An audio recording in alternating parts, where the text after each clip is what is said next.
د جبهې مقاومت مشر احمد مسعود وایي سیمه او پاکستان کې د وروستیو ناامنیو عامل افغانستان دی.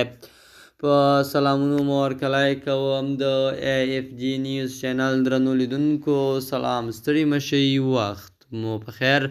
پام راګرځوم د دې ساعت مهم خبر ته په سر کې یادونه کوم ملګرو که مو چینل نوي سبسکرایب کړی د مهمو خبرونو لپاره در سره AFG نیوز چینل په درنښت سره سبسکرایب کړئ.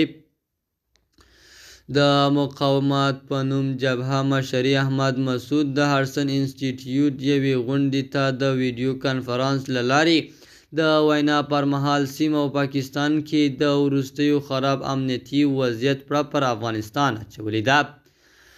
ښاغلی مسعود وویلي چې د ده تر رهبرۍ لاندې جبهه یوازې پرېښودل شوې او هېره شوې ده.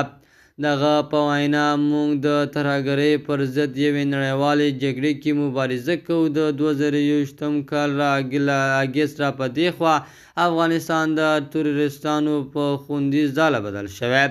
سیمه او پاکستان کې د ناامنۍ لامل افغانستان دی او پاکستان کې وروستۍ ترهګریزې پیښې چې بېګناه خلک پکې وژل شوي همدې سره تړاو لري.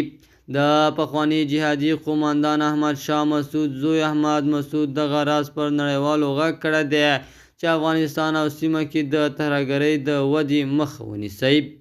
له بلې خوا ولسمشر محمد اشرف غني د بشري پانګې د ځانګړتیاو ارزښت تر عنوان لاندې خپل وروستي پوډکاسټ کې ویلي له اوسني ناڅرګند حالات څخه د افغانستان د ایستلو لپاره باید په راتلونکي نظام اساسي فکر وشي. د AFG نیوز چینل درنو لیدونکو دا اوس زموږ له دې ساعت چمتو شوی خبر تر بیا ښې چارې.